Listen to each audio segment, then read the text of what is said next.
Unit 5 Human Physiology. The reductionist approach to study of life forms resulted in increasing use of physicochemical concepts and techniques. Majority of these studies employed either surviving tissue model or straightaway cell-free systems. An explosion of the knowledge resulted in molecular biology. Molecular physiology became almost synonymous with biochemistry and biophysics. However, it is now being increasingly realized that neither a purely organismic approach nor a purely reductionist molecular approach would reveal the truth about biological process or living phenomena. Systems biology makes us believe that all living phenomena are emergent properties due to interaction among the components of the system under study. Regulatory network of the molecules, supramolecular assemblies, cells, tissues, organisms, and indeed populations and communities each create emergent properties. In the chapters under this unit, major human physiological processes like digestion, exchange of gases, blood circulation, locomotion, and movement are described in cellular and molecular terms. The last two chapters point to the coordination and regulation of the body events at the organismic level. Alfonso Corti, an Italian anatomist, was born in 1822. Corti began his scientific career studying the cardiovascular systems of the reptile.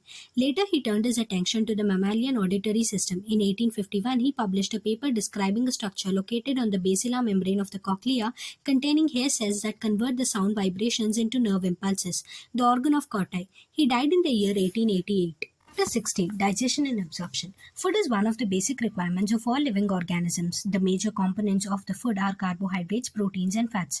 Vitamins and minerals are also required in small quantities. Food provides energy and organic materials for the growth and the repair of the tissues. The water we take in plays an important role in the metabolic processes and also prevents dehydration of the body. Biomacromolecules in the food cannot be utilized by a body in their original form. They have to be broken down and converted into simple substances in the digestive system. This process of conversion of the complex food substances to simple absorbable forms is called digestion and is carried out by a digestive system by mechanical and biochemical methods. General organization of the human digestive system is shown in figure 16.1. Digestive system. The human digestive system consists of the alimentary canal and the associated glands. Alimentary canal. The alimentary canal begins with the anterior opening, the mouth, and it opens out posteriorly through the anus. The mouth leads to the buccal cavity or the oral cavity. The oral cavity has a number of teeth and a muscular tongue. Each tooth is embedded in the socket of the jawbone. This type of attachment is called thecodont. Majority of the mammals, including the human beings, form two sets of teeth during their life. A set of the temporary or the deciduous teeth replaced by a set of permanent or adult teeth. This type of dentition is called diffeodont. An adult human has 32 permanent teeth which are of four different types. Heterodont dentition, namely incisors, canine, premolars and molars. Arrangement of the teeth in each half of the upper and the lower jaw is in the order incisors, canines, premolars, molars is represented by the dental formula which in human beings is 2123 upon 2123. The heart-shaping surface of the teeth, which is made up of enamel, helps in the mastication of the food. The tongue is a freely movable muscular organ attached to the floor of the oral cavity by the frenulum. The upper surface of the tongue has small projections called papillae, some of which bear the taste buds.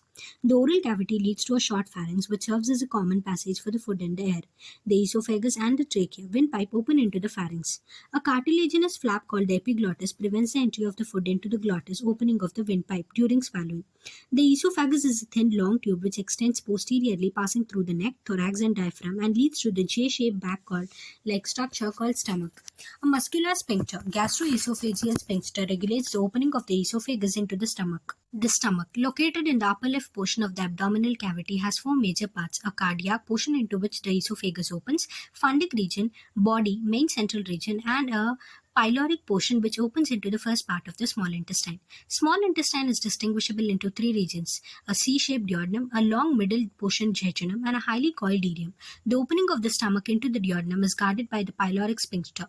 Ileum opens into the large intestine. It consists of cecum, colon, and rectum. Cecum is a small blind sac which hosts some symbiotic microorganisms. A narrow finger-like tubular projection, the vermiform appendix, which is the vestigial organ, arises from the cecum. The cecum opens into the colon. The colon is divided into four parts: an ascending, a transverse, descending, and a sigmoid colon. The descending part opens into the rectum, which opens out through the anus.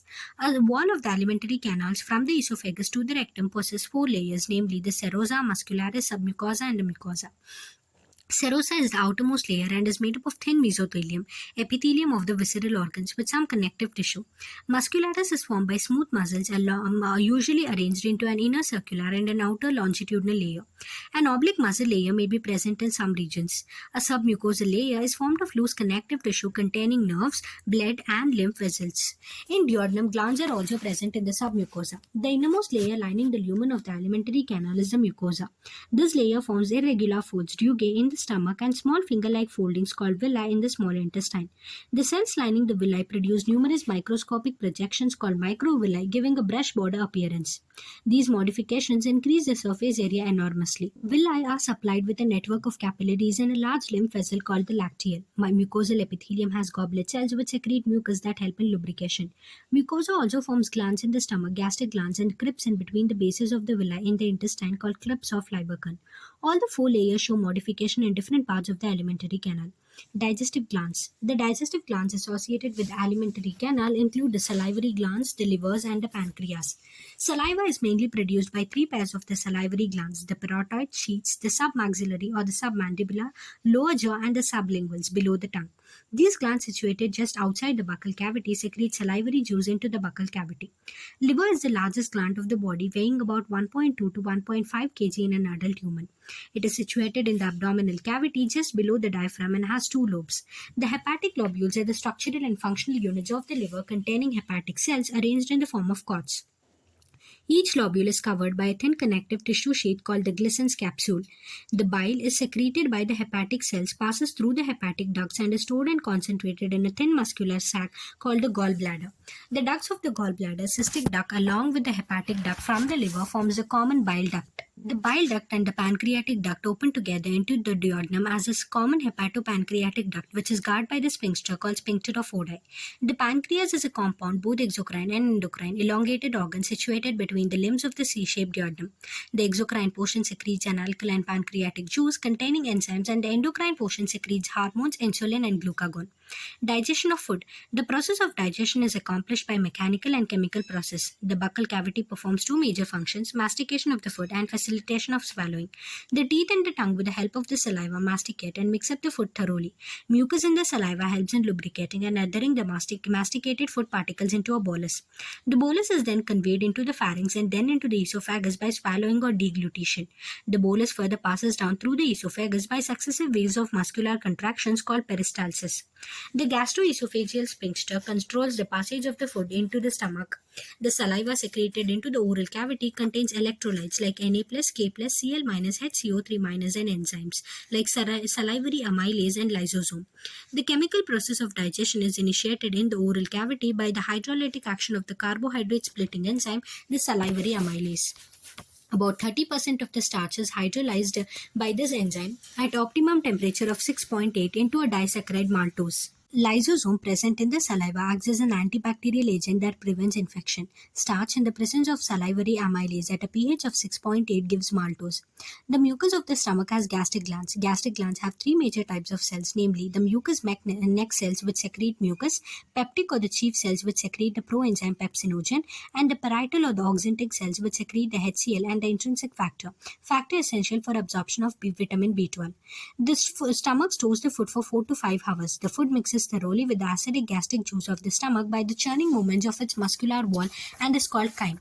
The proenzyme pepsinogen, on exposure to hydrochloric acid, gets converted into the active enzyme pepsin. The proteolytic enzyme of the stomach, pepsin, converts proteins into proteoses and peptones, peptides. The mucus and the bicarbonates present in the gastric juice play an important role in lubrication and protection of the mucosal epithelium from the excoriation or by the highly concentrated hydrochloric acid.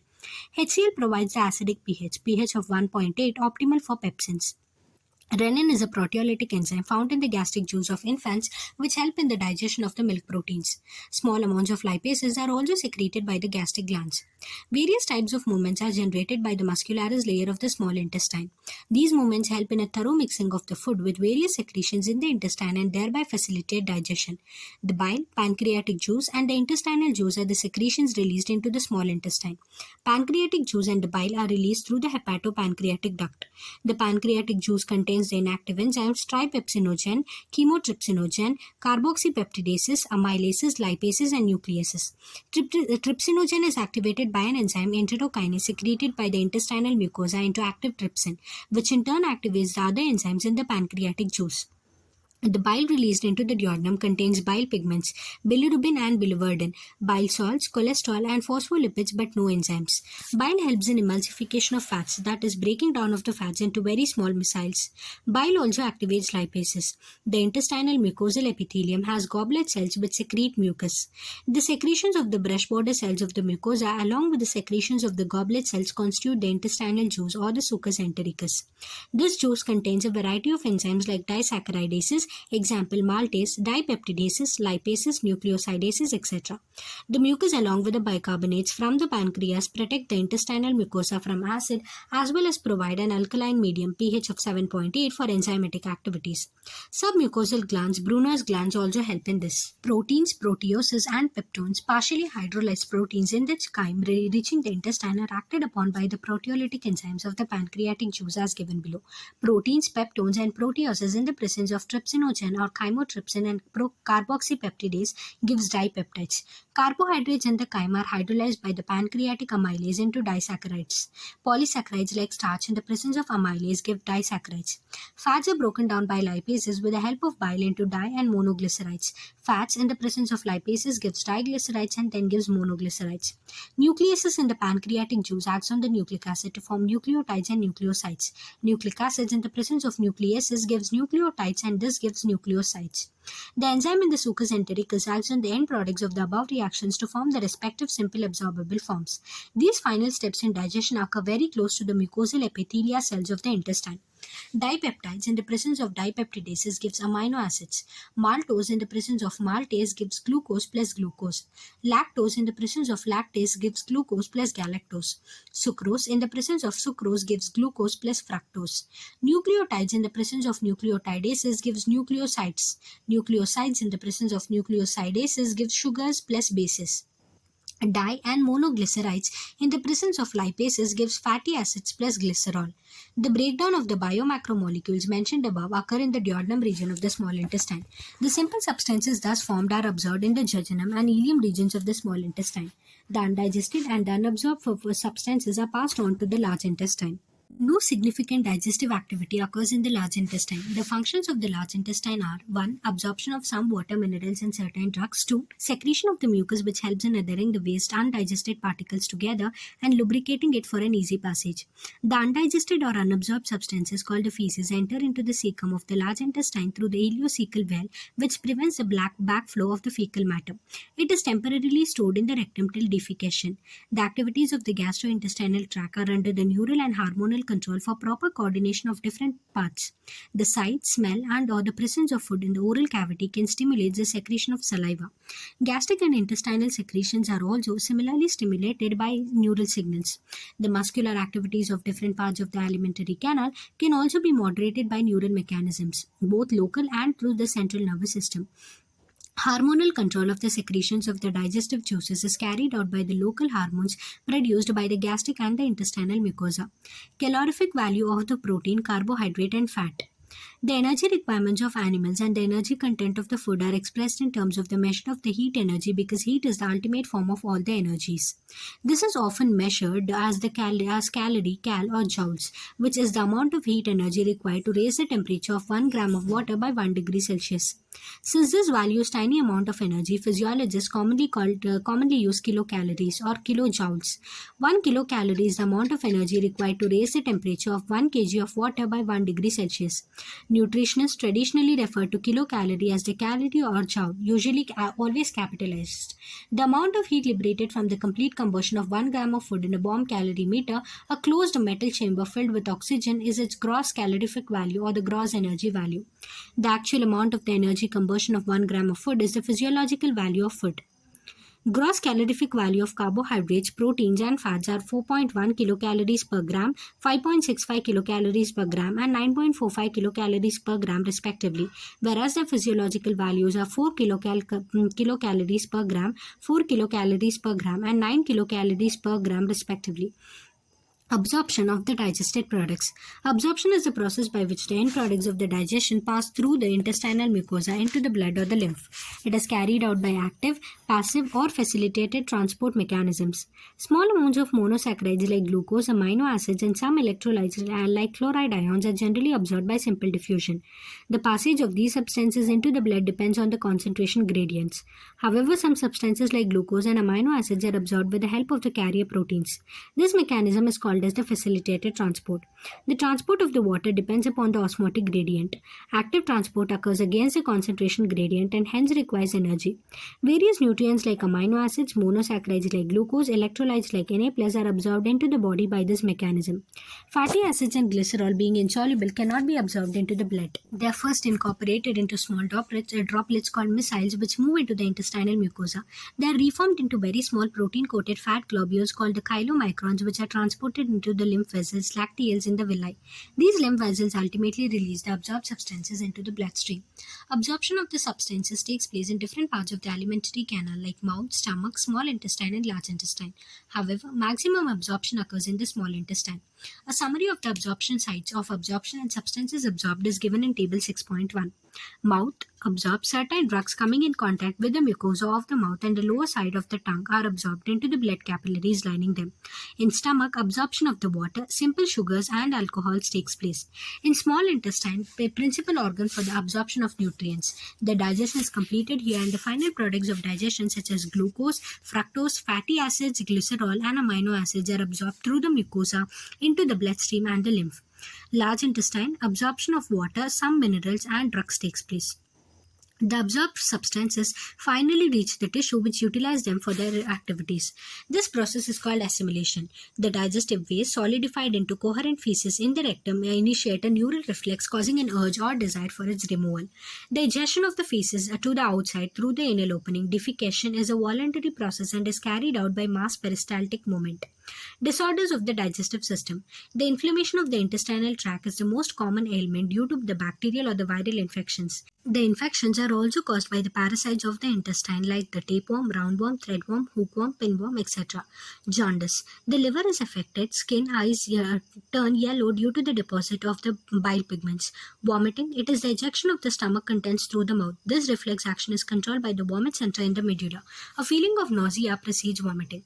Diarrhea. The abnormal frequency of the bowel movements and increased liquidity of the fecal discharge is known as diarrhea. It reduces the absorption of the food. Constipation. In constipation, the feces are retained within the colon as the bowel movements occur irregularly.